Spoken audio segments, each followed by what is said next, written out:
Welcome to Turn Writing Fear Around podcast. Simple methods to overcome fear and start writing again. I'm Elise Hittinger, and I'm the host for your journey to courage. This is episode 186. Why confidence starts in the body. If you want lasting confidence, start below the neck. No matter how much I worked on my confidence, it just didn't seem to be making any progress. And if you listen to my last podcast, that was kind of the start of it. I realized I was stiff. I had inflammation. My knuckles didn't work as good. I just didn't feel good. So what happens is our subconscious has one function, and that's to keep us safe. Well, if we're battling pain, pain is a big one. Let's just say our knee hurts. Our subconscious is going to be saying, hey, we need to take it easy. We need to be careful. That's automatically going to add anxiety without even thinking about writing.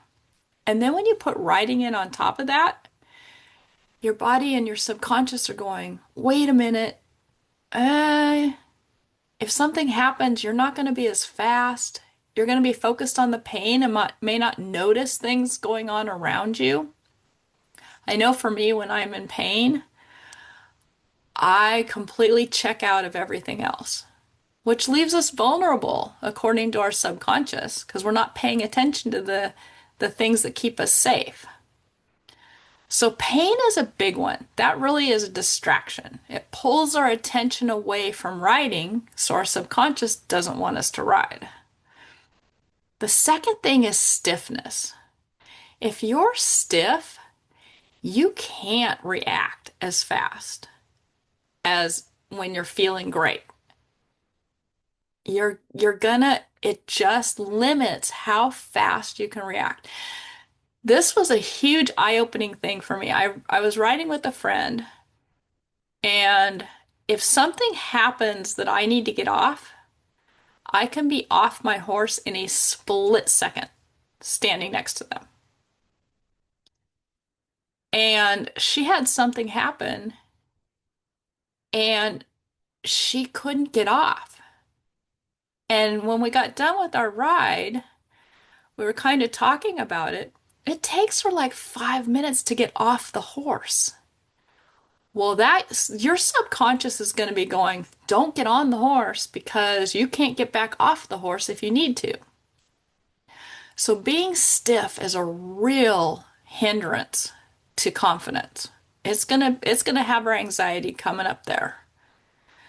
And the third thing is our balance. Balance is so important writing.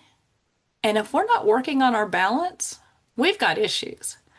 I do my dishes, I brush my teeth, I fold laundry, standing on one leg, or I stand on the other leg. Even time on each leg, but I stand on one leg. The other leg, I'm moving it around. I'm putting my foot up behind my butt. I'm, until one leg is a little bit tired, and then I switch and stand on the other leg for a while. But I now can do all those tasks standing on one leg. At first I might be able to stand on it for 30 seconds, maybe a minute, but now I can stand for 10 minutes on one leg or more. I don't know how long I can stand. I haven't tried it lately, but I can stand for a long time on one leg. And while I'm standing on one leg, I can move my other leg all over. I'm not still. So balance is really important. If you're on your horse, one thing that really helps is the 80-20 rule from Alicia Dickinson for balance. That is 80% of the weight in your stirrup and 20% spread out through the rest of your legs. Because it's like standing on the ground. And you feel safe standing on the ground. So picture yourself standing on the ground as standing in your stirrups. So while you're riding, that's ground.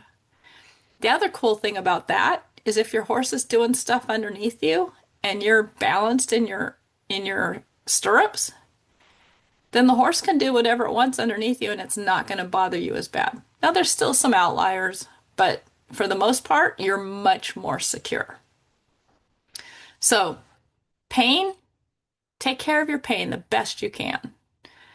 Stiffness, get flexible.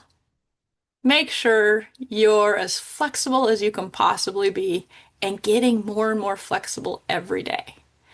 And the third thing is balance. Remember the 80-20 rule, and remember just working on it around the house. Beyond the Threshold. That is my latest audio program. It's short, and all it does is it really works with your subconscious mind to help you if you're at the point that your anxiety is starting to come up. You can listen to that, and it just helps you take the next step so that you can let your anxiety calm back down. It's a really good audio. I'm using it. I love it. So, again, like, share, subscribe. Let's get this out to more people. You guys have an amazing day. See you.